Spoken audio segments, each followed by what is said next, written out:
When I went to the interview, I accidentally heard the president's true feelings.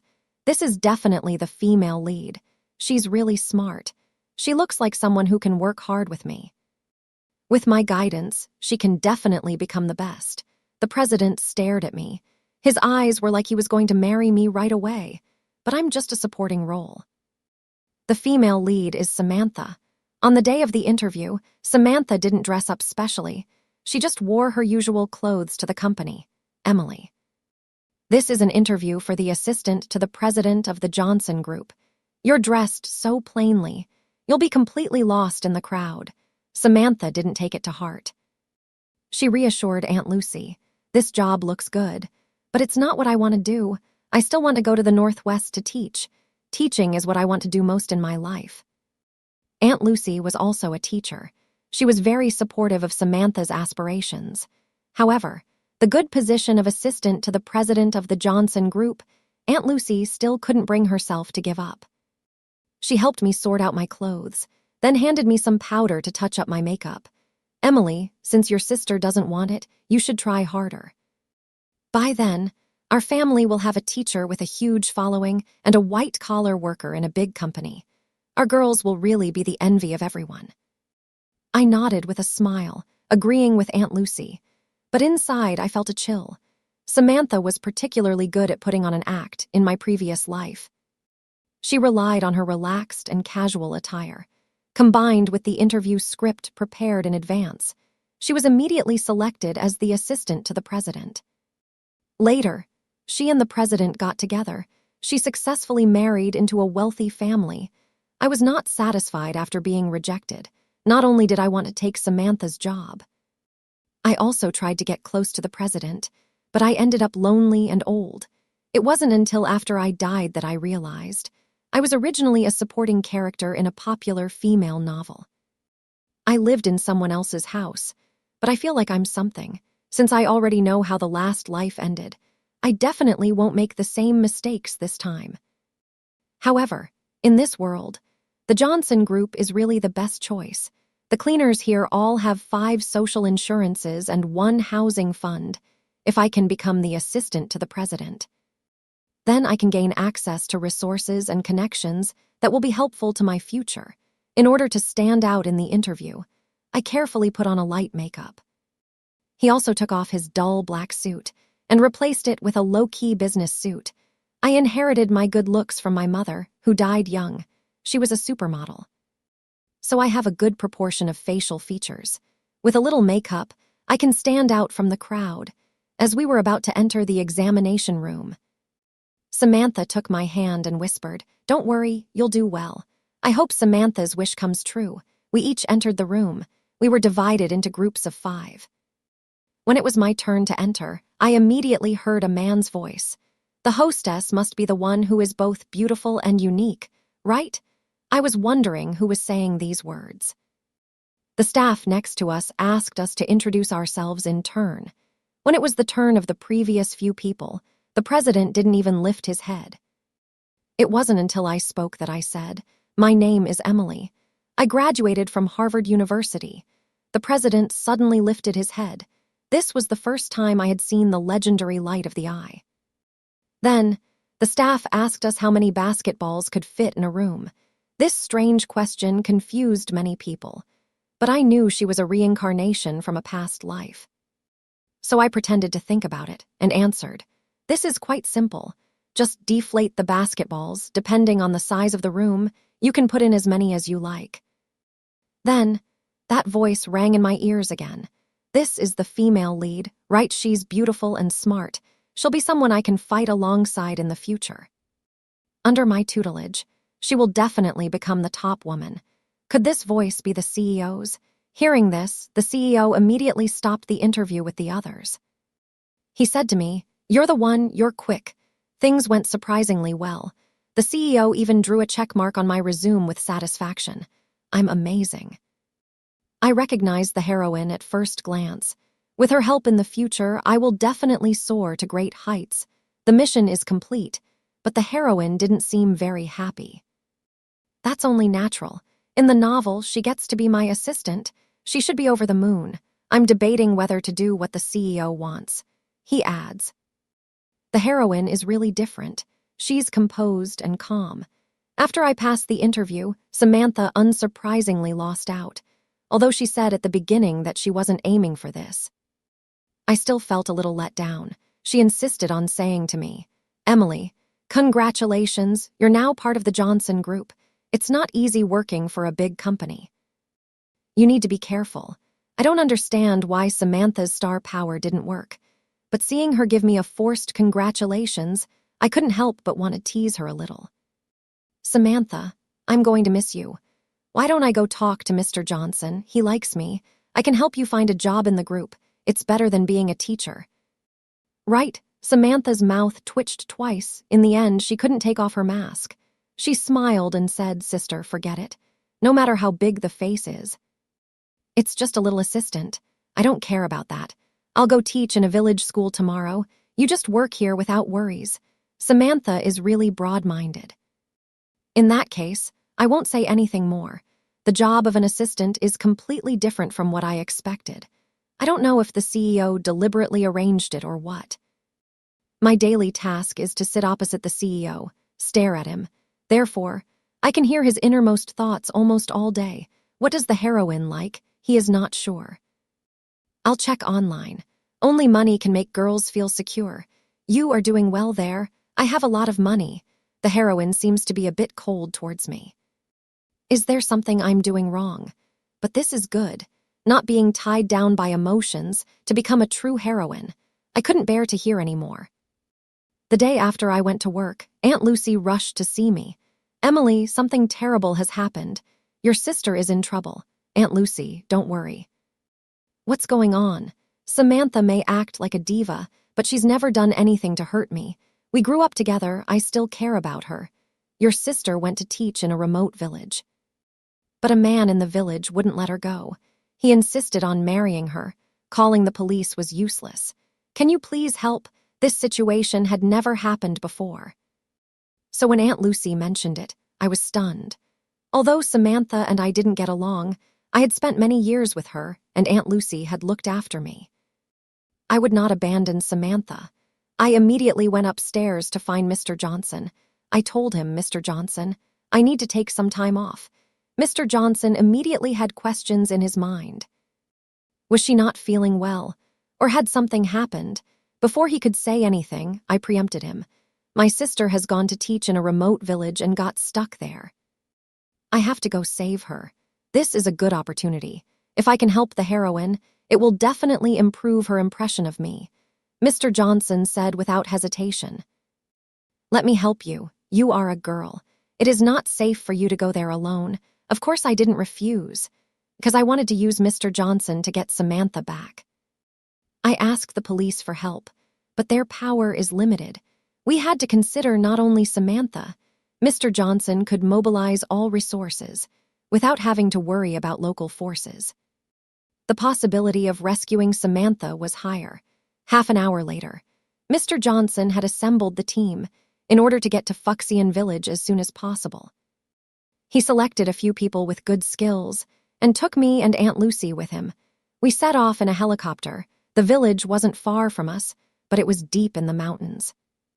The helicopter took half an hour to get there. The villagers there had never seen a helicopter before. They were so scared that they ran around when they saw it. Aunt Lucy shouted anxiously as soon as she got off the helicopter. "Hurry up! Hurry up! If you don't hurry up, something will happen to your sister." I followed Mr. Johnson and a few agile bodyguards. We ran towards the village as fast as we could. I was anxious the whole way. My mind kept flashing back to the scenes of Samantha possibly in danger. I have to do well. I can't let down the heroine's kindness. She's even risking her own safety for her sister. Mr. Johnson's voice echoed in my ears. I didn't have time to think. I just wanted to find Samantha quickly. I followed Aunt Lucy closely, but the road beneath my feet seemed to be playing tricks on me. It was winding and twisting like a messy spider web. Every path looked the same. It was hard to tell which way to go. I ran in a panic. When I came to my senses, there was no one around. I shouted, "Mr. Johnson, Aunt Lucy." My voice echoed through the silent village, but there was no answer. I was so anxious. I quickly focused my attention.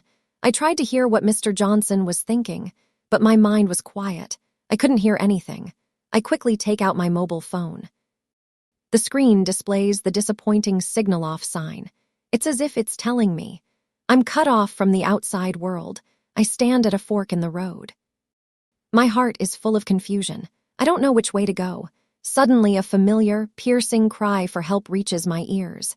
Help, help, it's Samantha's voice. I hear the sound. I immediately run desperately in that direction. When I arrive panting, the sight in front of me made my heart sink. There was no Samantha there at all. There was only a bearded, tall man. He stood there with a wicked smile on his face. His eyes were like those of a hungry wolf staring at its prey. My heart sank. I was about to turn around and run away, but it was already too late. The man moved quickly. He grabbed my wrist tightly. His rough hands gripped me like iron pincers. The pain made me want to cry. His mouth opened, revealing a row of yellowed teeth. He shouted excitedly, "Don't go, you'll be my wife from now on." I struggled as hard as I could. I stamped my feet on the ground. I waved my hands around. I wanted to get away from him, but the man was so strong. My resistance was like an ant trying to shake a tree. It was useless. Fear came over me like a big wave. It completely engulfed me. I felt like I was falling into an endless abyss of darkness.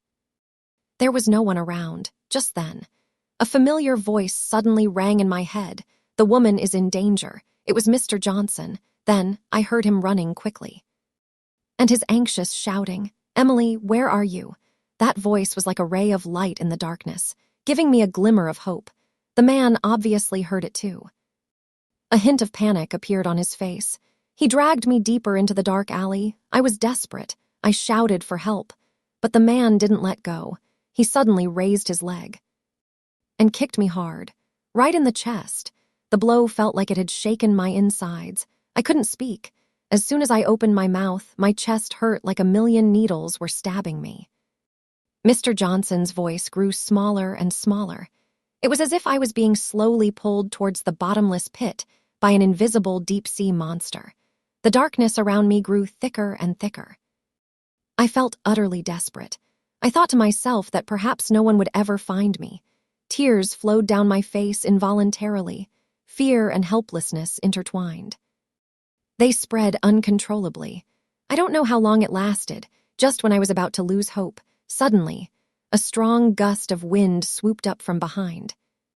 Mr. Johnson's personal bodyguard, Alex, fixed his gaze on the big man. When the big man let his guard down, he gave a mighty kick. He charged like an arrow. He spun around in the air. The wind whistled. Then a roundhouse kick. It landed with a thud on the big man's back. The big man's smug expression immediately changed. He let out a loud cry of pain. I lurched forward. I fell heavily on the dusty ground. I raised a cloud of dust. Mr. Johnson was beside himself with worry. He took a few steps to my side and shouted, "Emily." He held out his strong arms and wrapped me in a tight embrace. His embrace seemed to have a magical power. It was warm and firm. It calmed my panicked heart. "Don't be afraid, I'm here. I won't let anything hurt you again," he whispered in my ear. His voice was low and full of magnetism. He was as firm as a wall, shielding me from all danger. I leaned against his chest. All my previous fear and grievances suddenly welled up. Tears kept falling. Mr. Johnson patted my back gently, over and over again. His movements were as gentle as if he were comforting a wounded fawn, and he kept saying comforting things. After a long time, I slowly calmed down. My emotions also stabilized just then. Aunt Lucy and Samantha came. Samantha saw that my hair was a mess. My clothes were untidy. I looked like a mess.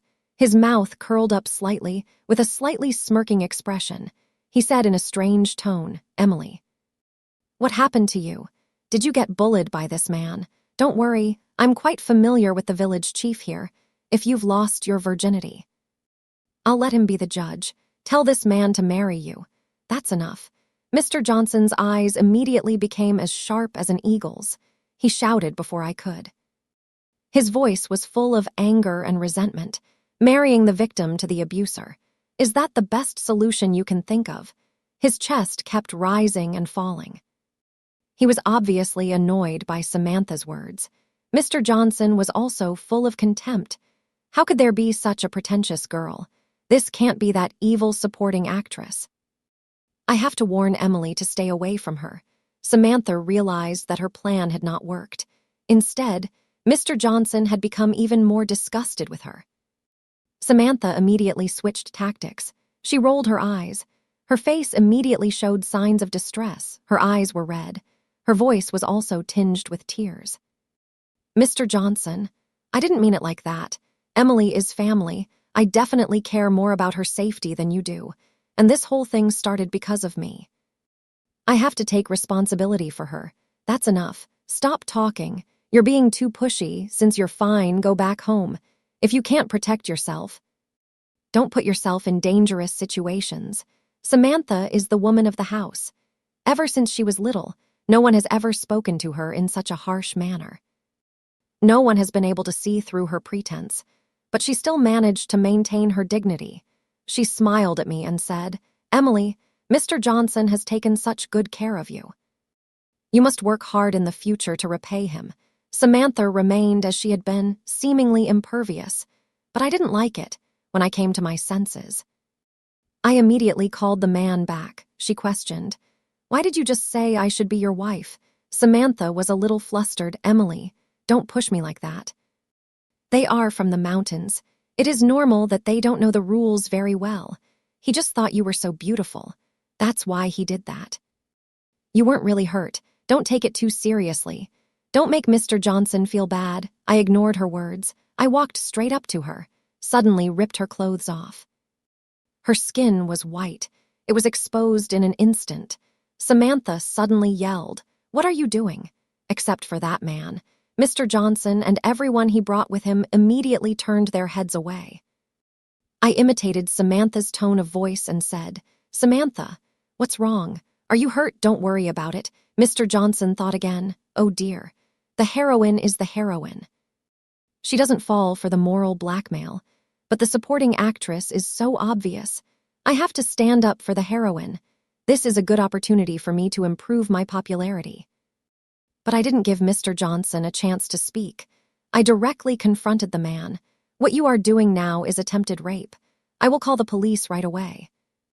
The police will arrest you when they arrive. If you confess and name your accomplice, I can put in a good word for you. Otherwise, your village chief won't protect you." Although these words did not actually cause any harm, Samantha said them anyway. They had had no contact with the outside world. It was enough to make him feel that the consequences would be serious. He would definitely choose the path that was in his favor. Sure enough, the man did not wait for me to finish speaking. He pointed at me and said, "It was her. She used to be a teacher here, but she somehow set her sights on me. She said she wanted to introduce me to someone as soon as you entered the village. She came looking for me. She told me to ambush you on the road." Samantha felt her face being torn off. She said with grievance, "You're talking nonsense. It was you who locked me up here. I only came here to be a teacher. The village chief wanted me to marry you. I did it just to protect myself. Good sister. You ratted me out to save yourself. I don't know whether to call you clever or stupid. I've come to rescue you today. I'm repaying your family for all the years of kindness you've shown me. But from today on, we'll go our separate ways." Samantha wanted to say something more. Aunt Lucy stopped her. With Mr. Johnson's help, the police finally took the men away. After that, I moved out of Aunt Lucy's house. It wasn't long before Mr. Johnson turned up again, as if he had a mission. "As your superior, I am obliged to find you accommodation." Mr. Johnson was secretly delighted. God had been kind to me. I hadn't been much help last time. If we lived together every day, I was sure she would grow to like me. I nodded my thanks, but I knew I was not the real hostess. Mr. Johnson's kindness towards me would eventually wear thin, so I decided not to fall in love with him. "Mr. Johnson, thank you, but the salary my company offers is enough for me to live on. You don't need to trouble yourself. My sister's situation has caused you trouble. In the future, I will make up for it through my work. In fact, I still feel a little reluctant. After all, what I couldn't get before is now right in front of me. But this Mr. Johnson didn't realize that he had mistaken the wrong person. He secretly admired her, and liked her even more. The heroine was able to remain true to herself in this situation. Her character is rare. Since she said that, I didn't want to force her. I just helped her arrange everything. From then on, I devoted myself to my work. Perhaps it was the psychological effect of thinking of myself as the heroine that worked. I felt that everything went exceptionally well. I know that Mr. Johnson helped a lot. But I also noticed that I was slowly improving. It seemed that I had really become the protagonist. But then Samantha came again. Samantha came back. This time she was a different person. She held her head high. Her eyes were full of confidence. She walked straight into my office. "Emily, long time no see." She spoke as softly as ever, but there was a nervousness in her tone. I put down my papers. I looked at her calmly. "Samantha, what are you doing here?" Samantha smiled, slowly. "I've come to my senses. Teaching isn't for me. I've decided to come back and develop. I've recognized my own identity. This world is my stage." I was startled, but there was no change on my face. "Oh, what identity?" Samantha lifted her chin proudly. "I am the heroine of this novel. You are just a supporting character." I was negligent before. I just let you take the upper hand for a while. Now I'm back. Everything should return to normal. I sneered inwardly, but kept my face calm. "Samantha, I don't understand a word you're saying. Whoever you are, this is the workplace. It's not a TV show." Samantha didn't care. She walked over to my desk. Placed her hands on the surface. She leaned in, whispered, "Don't pretend. You know the rules of the world. Mr. Johnson was supposed to love me. You're just an imposter. If you know what's good for you, you'll go or you'll be sorry." Mr. Johnson happened to walk into the office. He saw Samantha and frowned. "What are you doing here?" Samantha saw Johnson and immediately ran over to him and said, "Johnson, actually, I'm the heroine you've been looking for." Mr. Johnson was shocked. And the words came out of his mouth. "How does he know about the heroine? What are you talking about? I don't understand." Mr. Johnson thought. The system said, "I can't reveal my identity." How did Samantha know about the novel? Samantha saw his confusion. She felt that her words had had an effect. He immediately pursued the matter. "Don't you see, no matter how good you are to Emily, the task cannot be completed, because she is not the heroine at all. No matter what you do, she will not advance the story. Only I and only if you are good to me can this novel continue." Mr. Johnson stared at me with confusion in his eyes. I felt a little guilty. I felt a little guilty. I didn't dare look him in the eye, but I understood. I couldn't hide it from him any longer. He whispered, "Samantha is indeed the heroine." Mr. Johnson's expression suddenly became complicated. He looked at me, then at Samantha, as if trying to understand this sudden news. Samantha saw this. A smug smile appeared on her face, as if she was already sure of victory. She took the opportunity to say, "Johnson, look, now everything is clear. We are the most suitable. Only I can help you complete the task, bring you to the pinnacle of life." I took a deep breath, gathered my courage, and looked into Mr. Johnson's eyes. "Although Samantha is the heroine, but the time I have spent with you, every second is real. My feelings for you are sincere, not because of any plot arrangement." Mr. Johnson's eyes revealed a hint of hesitation. He thought about it, and then said, "No matter who of you is the heroine, I only believe in my own feelings during this time with Emily. I noticed her kindness, hard work, and strength. These are all real." Samantha heard this. The smile on her face immediately disappeared. She was full of anger and resentment. She shouted, "You are charmed by her. She is just a supporting actress. How can she compare with me?" She suddenly rushed over, trying to push me. Mr. Johnson quickly pulled her back and said sternly, "Don't be so arrogant. Whether you are the leading actress or not, you can't make trouble here." Samantha was so angry at Mr. Johnson that she could hardly stand. She said fiercely, "Fine. You just wait. This isn't over. Since you don't want to follow the rules, I'll just make up my own story. You'll see what happens when you don't listen to me." With that, she turned around, slammed the door behind her, and left. The office was suddenly eerily quiet. Mr. Johnson came up to me and gently took my hand. "No matter what happens, I won't let her hurt you. Even if this is really the plot of a novel, I have to go on as I planned." This was the first time I felt firmly chosen. Tears could not be held back. He asked, "What about your task?" It seems he has accepted the reality. It's fine. It doesn't matter if I can't win the heroine of this novel. As long as you are my heroine, I can complete the task. Samantha was, after all, the original heroine of the novel. She did have the ability and influence. With the help of the second male lead, Samantha quickly became the richest woman in New York. Her actions became more and more ostentatious, using all kinds of resources. In the business world, Mr. Johnson's company came under heavy attack. The other party first took advantage of their wealth, maliciously buying shares in Mr. Johnson's company. Trying to gain control of the company, she also spread false information all over the industry. Mr. Johnson's company was viciously slandered. Many partners withdrew their investments. The company's business took a nosedive. It was in an unprecedented predicament. After the company fell into crisis, the atmosphere became very heavy. The employees were all frowning all day long. The sound of heated arguments could often be heard in the meeting room. Everyone was worried about the company's future. Mr. Johnson was even busier than usual. He kept running back and forth between various partners. I tried again and again to turn the situation around. But every time I came back empty-handed. I watched his face grow thinner and thinner. His eyes were bloodshot.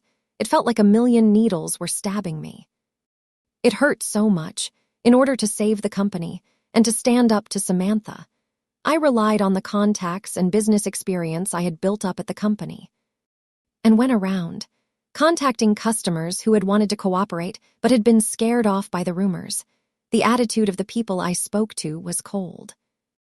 They said bluntly, "Your company has been in the news a lot lately. We don't want to take any chances. I went to every company in New York, but I got nowhere." Samantha seemed to have anticipated this. She appeared at our company wearing a pair of stiletto heels. Her voice was seductive. "Johnson, if you admit that I am the boss now, I will give you a chance." Mr. Johnson suddenly looked up. His eyes were full of anger and unwillingness. He stared at Samantha. He said, "You can forget it. Even if the company goes bankrupt, I won't let you get away with it." Samantha gave a disdainful smile. She twisted her waist and walked around the office. The sound of her high heels on the floor was particularly harsh. "You're too stubborn. Look at your current situation. The company is on the verge of collapse. How long can you hold out? If you're smart, just agree to my demands." I stood to one side, looking at Mr. Johnson. I feel terrible. The old Mr. Johnson, full of energy, is now cornered by this conspiracy. His eyes are still determined. I take a deep breath. I walk over to Mr. Johnson and whisper, "Don't worry. We'll definitely find a way out." I turn to face Samantha. I say firmly, "You think this will defeat us? You're wrong. We won't give up so easily." Samantha listens to my words. Her face turns red with anger and said menacingly, "HMPH, you can just wait and see if you go bankrupt. Let's see what you have to say then." And with that, she slammed the door behind her and left. The office was eerily quiet. Mr. Johnson sat down, exhausted. He put his hands on his head. "I understand. He was under a lot of pressure, but I can't let him be crushed. Let's think about it some more. There must still be hope," I reassured him. And at the same time, I cheered myself on mentally. Suddenly, an idea popped into my head. Although it was a bit risky, it might be our only way out.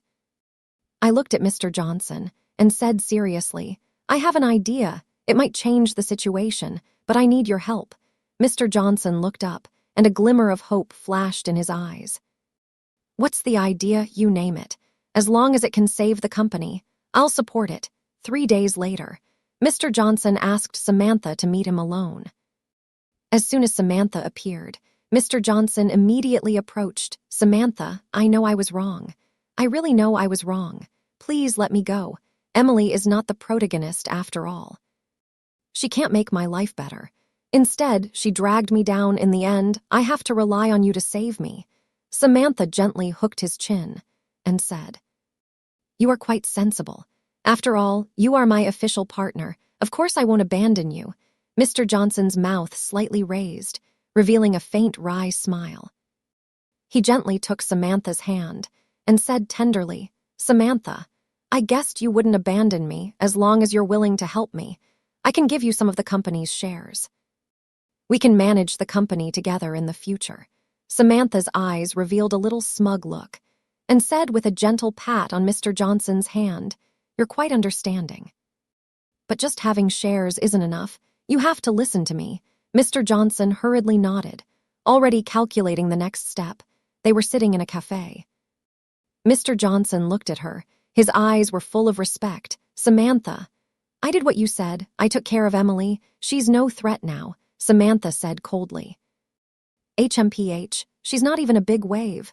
But don't you dare try anything. If I find out you're not being honest, you know the consequences," Mr. Johnson responded with a smile. "How could I? I'm counting on you now. By the way, I heard some news recently. A mysterious investor is particularly interested in our company. They're a bit worried about the company's shareholding structure." Samantha asked with a frown, "What are they worried about? Explain." Mr. Johnson lowered his voice mysteriously. "They're afraid that an internal power struggle could affect development. We hope that the company's management will remain stable. I think, as long as everyone agrees and shows our unity, this investment will definitely succeed.